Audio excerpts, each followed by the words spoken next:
Halo Sobat HI, selamat datang di Podcast Hubungan Internasional. Podcast ini dikelola oleh Departemen Ilmu Hubungan Internasional, Fakultas Ilmu Sosial dan Ilmu Politik, Universitas Gadjah Mada. Saya, Luka Haryo Satwa Aji Prabowo, staf diseminasi di Institute of International Studies UGM, lembaga penelitian di bawah Departemen Ilmu Hubungan Internasional UGM. Saya akan bertindak sebagai host dalam episode podcast ke-40 kali ini dengan topik Presidensi Indonesia dalam G20.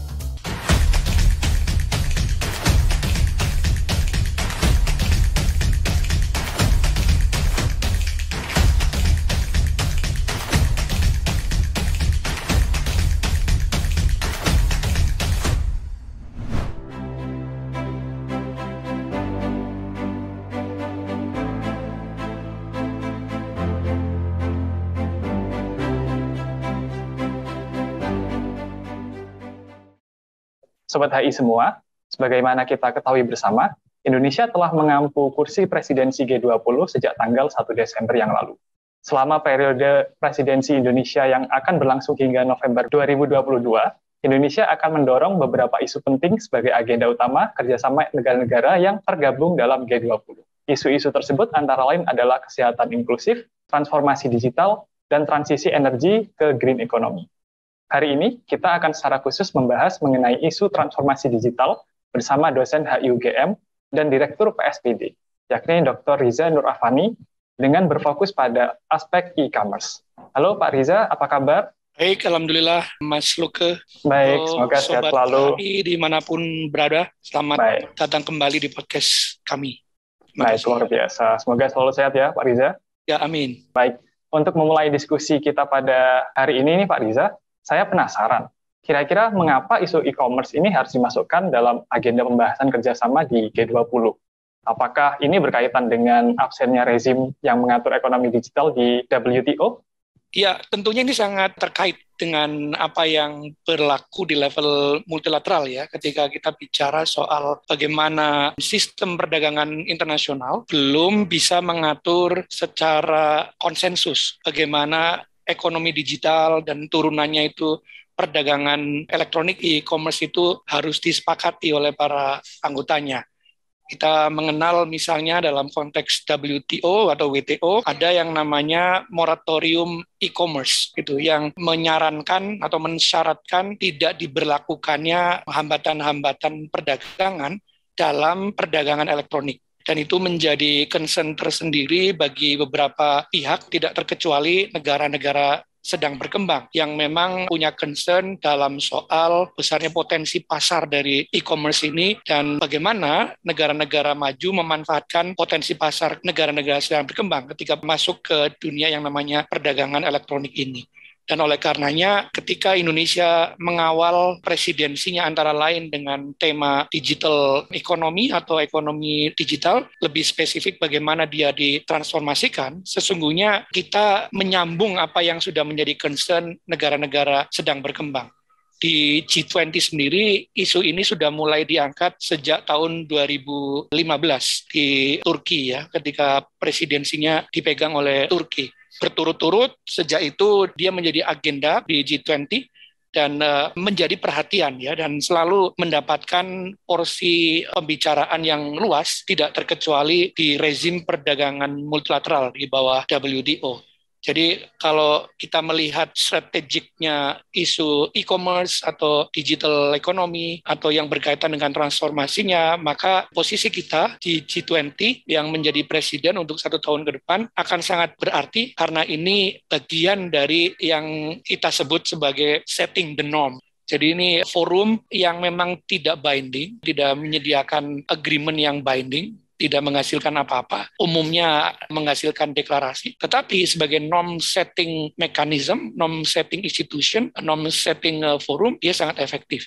Karena forum ini terdiri dari 2 jenis keanggotaan, ada negara maju dan juga ada negara sedang berkembang. Jadi itu pentingnya kita memasukkan agenda e-commerce atau digital economy dalam presidensi kita yang tadi saya gambarkan melanjutkan concern dari negara-negara sedang berkembang mengenai pentingnya kesepakatan bersama bagaimana e-commerce atau digital economy ini dijalankan ya pada level multilateral itu. Baik, jadi ternyata isu e-commerce ini sudah menjadi fokus G20 sejak beberapa tahun ke belakang ya Pak Riza? Iya, betul. Nah, lalu saya penasaran nih Pak, kira-kira bagaimana kepentingan Indonesia itu bisa tercapai dengan mengetengahkan isu e-commerce ini di G20? Karena sebagaimana kita tahu, pasar domestik Indonesia terutama di bidang e-commerce ini sangat besar dengan jutaan konsumen yang telah terhubung dengan internet. Kebiasaan berbelanja online kita juga semakin meningkat begitu, terutama di era pandemi ini.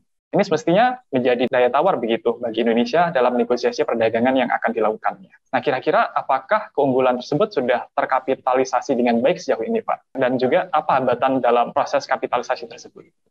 Jawaban singkatnya tidak ya, atau belum.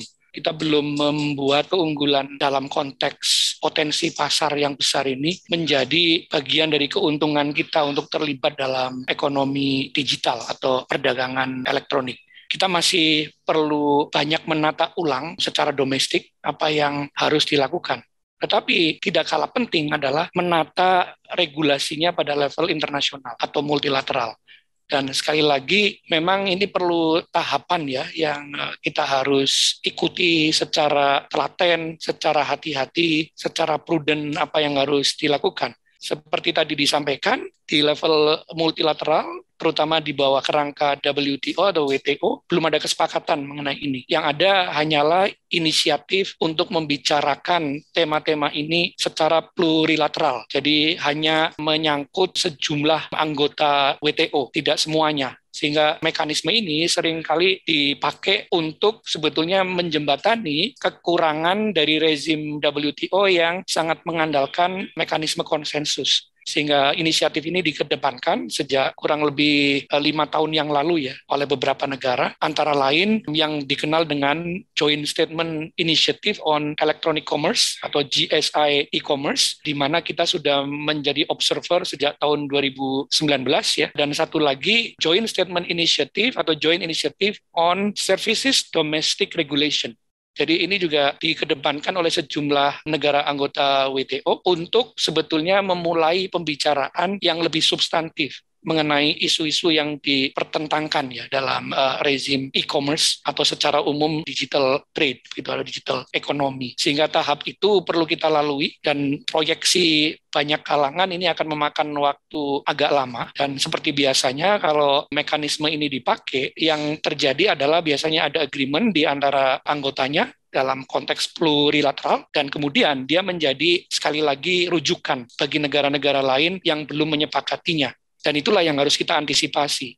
Antisipasi yang paling efektif adalah dalam bentuk membentuk normanya. Sehingga G20 sebagai arena atau forum pembentuk norma menjadi sangat strategis di sini. Karena apa yang kita agendakan di sana akan didengarkan oleh pihak-pihak lain, termasuk yang sedang menginisiasi proses plurilateral di sektor e-commerce di WTO. Kita sering menyebutnya yang kita lakukan adalah membuka yang namanya policy space. Jadi ruang kebijakan yang lebih leluasa, sehingga manuver kita dalam negosiasi nanti lebih kelihatan luas ya begitu. Terutama negosiasi yang nanti sifatnya tidak multilateral, tapi basisnya misalnya regional atau bahkan bilateral. Karena rujukan itulah yang nanti akan kita lihat seberapa dia menyediakan policy space. Dan dalam konteks transformasi digital atau digital transformation ini menjadi penting karena salah satu kepentingan kita adalah penguatan infrastruktur ya digital. Dan kita tahu kita masih punya masalah dengan kesenjangan infrastruktur di arena domestik. Oleh karenanya suara kita atau agenda kita untuk memasukkan inisiatif untuk capacity building, untuk international cooperation yang berujung pada pengurangan gap atau digital divide itu menjadi sangat penting. Jadi itu yang harus kita lakukan setahun ke depan. Di samping tentu saja adalah penyiapan di ranah bisnis atau komersialisasinya atau industrinya itu sendiri di dalam negeri. Ini tentu memerlukan banyak kolaborasi ya. Kami menyebutnya bisa berbentuk yang paling sederhana itu triple helix yang melibatkan 3 pihak, pemerintah, bisnis, dan juga perguruan tinggi ya atau think tanks. Itu minimal, harus ada kolaborasi. Yang kita harapkan sebetulnya lebih dari triple helix. Bisa quadrohelix, memasukkan di dalamnya elemen-elemen masyarakat sipil, dan dalam konteks transformasi digital, kalangan milenial itu bagian yang penting. Seperti Mas Luke dan teman-teman yang kebanyakan generasinya milenial ya. Karena pada sisi ini, mereka lah yang sebetulnya akan menentukan preferensi apa yang dilihat, apa yang diikuti di sosial media kita, di kanal-kanal internet kita, di segenap platform digital kita. Sehingga penting untuk membuat program-program yang melebihi dari sekedar digital literacy, tetapi juga program-program yang bisa menuntun bagaimana kalangan ini menyukai atau menjadi semacam role model begitu dari kepentingan industri nasional itu dalam digital ekonomi. Nanti kaitannya dengan kreatif industri sebetulnya, karena creativity di bidang ini juga luar biasa kaitannya ya. Sehingga perlu nanti digagas kreatif digital initiative gitu yang saya kira sudah dilakukan oleh ratusan bahkan mungkin ribuan startups yang diisi oleh anak-anak muda, oleh kalangan millennials.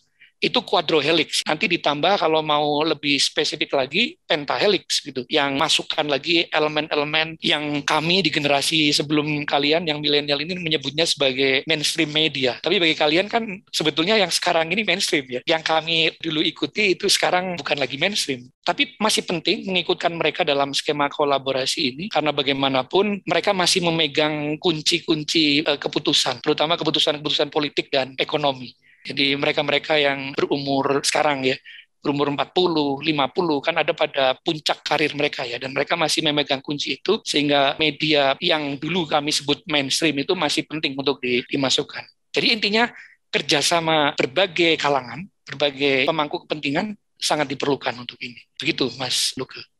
Baik, jadi dari paparan Pak Riza tadi ada setidaknya 3 hambatan utama ya Pak. Yang pertama adalah tidak adanya regulasi internasional, lalu lemahnya infrastruktur digital kita, dan juga kesiapan pelaku bisnis dan masyarakat kita yang perlu ditingkatkan lagi. Jadi harapannya melalui presidensi G20 ini bisa membawa kerjasama-kerjasama untuk meningkatkan hal-hal yang kita belum terlalu bagus di sana. Nah, lalu mengingat hambatan-hambatan ini Pak, kira-kira apa potensi e-commerce bagi Indonesia dalam konteks perdagangan dunia begitu?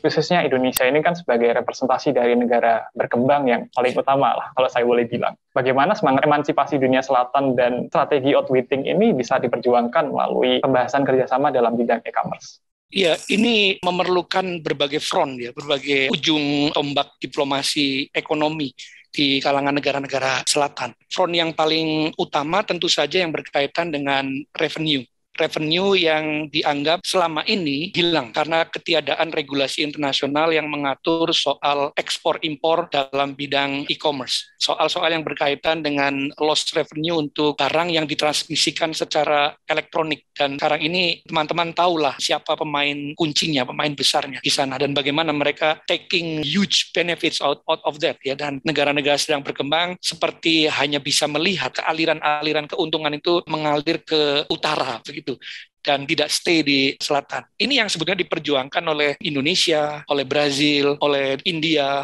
oleh Afrika Selatan dalam konteks tadi memperjuangkan supaya moratorium on e-commerce itu tidak bersifat permanen. Jadi moratorium ini sudah berlaku lebih dari 20 tahun, hampir 25 tahun ya saya kira. Dan ini menjadikan concern karena moratorium itu artinya kita tidak bisa melakukan apa-apa terhadap perdagangan yang ditransmisikan secara elektronik, atau sangat minimal kita bisa melakukannya. Kita sudah melakukan terobosan pada waktu Menteri Perdagangan kita mewakili Indonesia menghadiri konferensi tingkat menteri di Buenos Aires tahun 2017. Kita menyebutnya MC11 waktu itu ya, Minister Conference 11 dari WTO. Terobosan yang dimaksud adalah dengan membuat satu statement bahwa mungkin untuk kita menghitung aturan-aturan tertentu sehingga nanti bisa diterapkan pajak-pajak tertentu bagi barang-barang yang ditransmisikan secara elektronik. Itu terobosan yang luar biasa dan kita melawan arus pada waktu itu 2017 Desember ya. Saya ingat karena saya waktu itu juga hadir di sana. Melawan arus dalam pengertian arus besarnya adalah arus yang secara hegemonik dikuasai oleh negara-negara maju yang menginginkan moratorium on e-commerce itu lanjut gitu. Kita memakai strategi yang keras pada waktu itu walaupun sempat dikoreksi strategi kita itu karena memang ada banyak tekanan, kita mengkoreksinya tapi sebagai sesuatu gagasan itu sangat menarik dan menjadi kemudian rujukan bagi beberapa pihak yang lain untuk kemudian punya posisi yang sama dalam perundingan mengenai e-commerce ini. Dan paling tidak saya kira dalam pembicaraan di GSI e-commerce itu sudah menjadi bahan kajian. Dan oleh karenanya sekarang ini levelnya adalah pertarungan norma ya, norm struggling. Bagaimana norma-norma tertentu itu akan diterapkan dalam e-commerce gitu. Dan sekali lagi, presidensi kita menjadi sangat strategis. Ini akan menjadi lebih strategis karena kita tahu setelah Indonesia nanti presidensinya dipegang oleh India. Setelah India nanti dipegang oleh Brazil. Jadi dalam skema Troika, kita mengenal ada mekanisme Troika dalam G20 itu. Yang menarik justru setelah ini ya. Kalau sekarang ini Troikanya masih Italia, Indonesia, India ya. Ya, tapi ini transisinya bagus. Jadi Indonesia dan India sudah mulai komunikasi intens. Kemarin saya diajak ikut juga close group discussion gitu, roundtable discussion antara pejabat-pejabat dan ahli-ahli mengenai e-commerce, digital trade di India dan Indonesia. Kementerian Luar Negeri, dua negara, kedutaan besar kita di New Delhi, konjen kita di Mumbai terlibat di dalam bisa intens. Kita membicarakan banyak hal mengenai kemungkinan-kemungkinan yang bisa disodorkan pada level multilateral. Tapi yang menarik lagi nanti adalah selepas ini kemudian ada Troika yang isinya 3 poros negara selatan, India, Indonesia, dan Brazil. Itu poros yang cukup ideal untuk mengedepankan, untuk memasukkan norma-norma yang kita inginkan. Nah, oleh karenanya mungkin yang penting bagi kita adalah kita mungkin berlaku prudent dalam pengertian kita memajukan strategi kooperatif dalam norm struggling ini, dalam pembentukan norma itu, dan menghindari sebisa mungkin kesan bahwa kita akan menjadi tandingan ya dari norma-norma yang sudah dibicarakan di GSI on e-commerce maupun yang GSI yang Services Domestic Regulation, yang SDR itu. Kalau itu terjadi mungkin itu bisa backfire ya, dan sesungguhnya itu juga tidak terlalu menarik bagi industri domestik. Industri domestik juga dalam konteks ini sangat menginginkan kepastian, sangat menginginkan transparansi, sangat menginginkan prediktabilitas. Jadi regulasi kita di domestik pun harus harmonize, harus menyesuaikan apa yang terjadi di level multilateral dan internasional. Di sinilah memang PR-nya yang terbesar di domestik nanti. Ada banyak conflicting interest di pemangku kepentingan kita, dan sampai yang kami amati sejak mengamati isu ini beberapa tahun belakangan ini, sesungguhnya sudah ada inisiatif untuk menjembatani antar stakeholders ya, bagaimana nanti common grounds dicapai, dan pada akhirnya nanti kita merancang roadmap ya secara bersama-sama. Roadmap-nya sudah ada di tahun 2017 sampai 2019, waktu itu ya untuk e-commerce. Sekarang kita pada tahap sebetulnya untuk expand lebih jauh bagaimana roadmap itu diterjemahkan secara komersial, secara industrial. Gitu Mas Luke. Baik, jadi bisa dibilang kalau tahun ini dan tahun-tahun ke depan adalah tahunnya negara-negara selatan di G20 ya Pak Riza ya? Iya, bisa dibilang begitu. Iya. Akan menarik untuk melihat perkembangan lebih lanjut dari presidensi masing-masing negara. Dan kemudian pertanyaan terakhir Pak Riza, kira-kira dalam mencapai tujuan dan target yang telah diulas oleh Pak Riza tadi, prakondisi apa saja yang harus disiapkan oleh semua stakeholder e-commerce di Indonesia, seperti dari sisi pelaku bisnis, masyarakat, akademisi, hingga pemerintah? Ya, prakondisi yang paling penting adalah yang berkaitan dengan regulasi di level domestik. Penelitian kami, kajian kami mengenai ini masih menunjukkan ketidaksinkronan antar kementerian, antar lembaga yang mengurusi soal sektor e-commerce, dan lebih lagi nanti soal digital economy, atau lebih lagi nanti kalau kita kaitkan dengan sektor-sektor jasa yang lain ya, yang tadi saya menyebutnya berkaitan dengan creative services sector. Itu perlu pengaturan yang lebih spesifik mengenai itu. Kami dalam posisi untuk mengusulkan sebetulnya dari hasil kajian yang sudah kami lakukan selama 1-2 tahun belakangan ini di Pusat Studi Perdagangan Dunia UGM, untuk melihat seberapa sebetulnya para pelaku dan para pemerhati e-commerce, digital economy itu berada dalam radar yang sama ketika melihat potensinya, ketika melihat tantangannya, ketika melihat hambatannya. Radarnya apa begitu? Dulu kita punya roadmap awal ya di tahun 2017 sampai 2019 seperti yang tadi saya singgung, ada sekian pilar yang sudah ditetapkan di roadmap itu. Ada soal yang berkaitan dengan consumer education, consumer protection, ada yang berkaitan dengan payment gateway, bagaimana sektor finansial itu nanti bisa membackup sektor ini secara lebih optimal, ada yang berkaitan dengan cyber security, ada yang berkaitan dengan fundingnya sendiri. Dan saya kira cukup lengkap roadmap itu bisa menjadi landasan ya untuk nanti kita bayangkan yang kami usulkan, membangun dialog kebijakan yang lebih komprehensif, yang melibatkan minimal 3 pihak, bisa nanti dikembangkan menjadi 4, 5, bahkan kami menyebutnya bisa tidak terbatas ya, N-Helix collaboration gitu, kolaborasi N-Helix. N-nya itu bisa berapapun begitu, karena ini memang sektor ini, e-commerce atau digital trade, digital economy ini berkembang sangat pesat, merambah ke sektor-sektor yang lain, dan saya kira diperlukan fleksibilitas ketika kita merancang kolaborasi. Nah, inisiatif dalam 1 dekade belakangan ini di Kementerian Perdagangan yang merupakan ujung tombak dari diplomasi ekonomi kita mengenai sektor jasa ya, e-commerce ada di bawah sektor ini, sudah lumayan paving the way. Inisiatif yang saya maksud adalah pembentukan tim koordinasi bidang jasa atau sering disingkat dengan TKBJ. Lead-nya biasanya dipimpin oleh Direktur Jenderal Perundingan Perdagangan Internasional (PPI) ya. Biasanya kemudian mengkoordinasikan banyak kementerian dan lembaga, dan biasanya juga mengundang stakeholders terkait termasuk pelaku bisnis dan industri, termasuk juga kita akademisi ya, dimasukkan ke dalamnya. Saya sendiri ikut secara rutin yang disebut konsinyering TKBJ begitu. Ada banyak yang sudah dilakukan di sana, tapi satu hal yang belum mendapatkan mungkin perhatian adalah sisi kewenangannya, otoritas. Karena TKBJ ini tadi di-lead atau di-led oleh seorang dirjen di Kementerian Perdagangan, eselon 1. Padahal yang dikoordinasikan itu di atas eselon 1.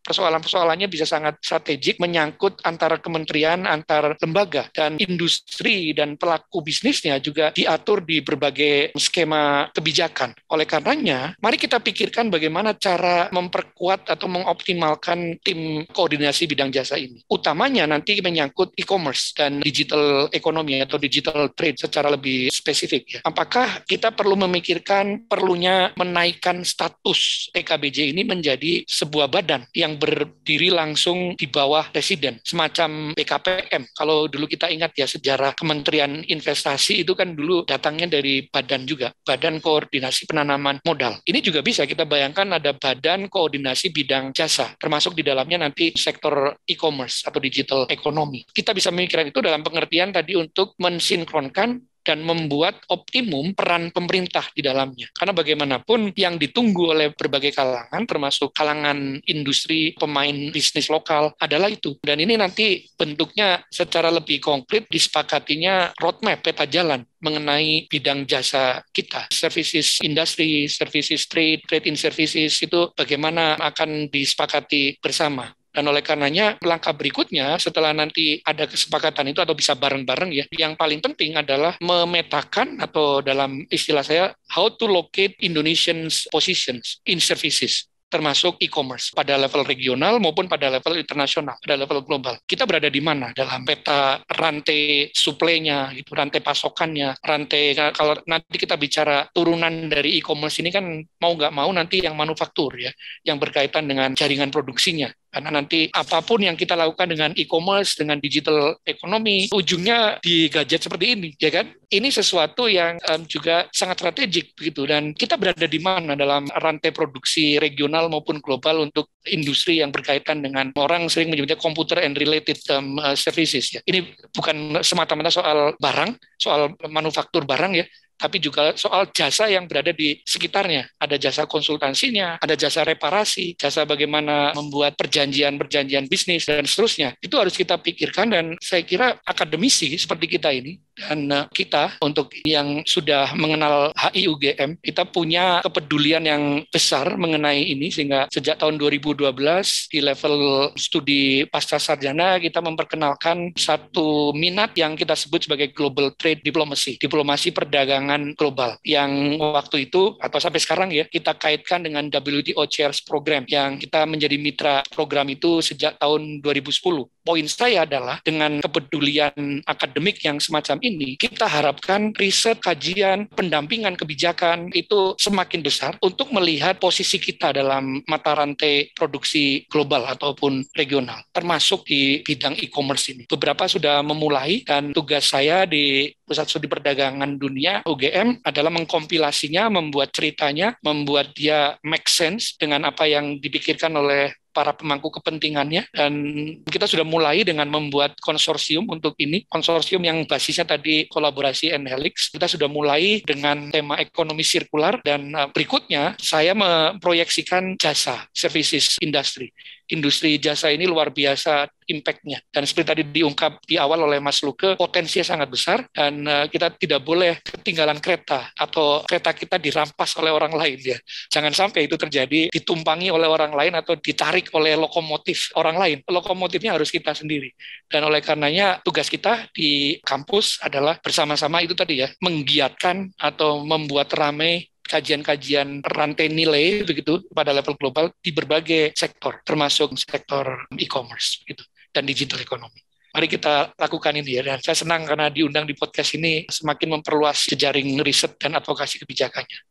Baik Pak Riza, terima kasih sudah bersedia hadir sebagai narasumber dalam podcast Hubungan Internasional edisi ke-40 yang bertemakan Presidensi Indonesia dalam G20. Untuk sobat-sobat HI yang mendengarkan podcast ini, jangan lupa bahwa podcast HI juga tersedia di Spotify, Anchor, Google Podcast, dan tentunya juga tersedia di kanal YouTube HI UGM. Apabila Sobat HI tertarik dengan isu-isu ekonomi sirkular yang sempat disinggung oleh Pak Riza tadi, Sobat HI juga bisa mendengarkan podcast Starting Point yang dikelola oleh CWTS PSPD UGM di kanal YouTube Starting Point. Selain itu, jangan lupa untuk mengikuti Instagram CWTS PSPD UGM di @CWTSUGM. Terima kasih sudah mendengarkan hingga akhir. Stay tune untuk episode-episode berikutnya dan sampai jumpa.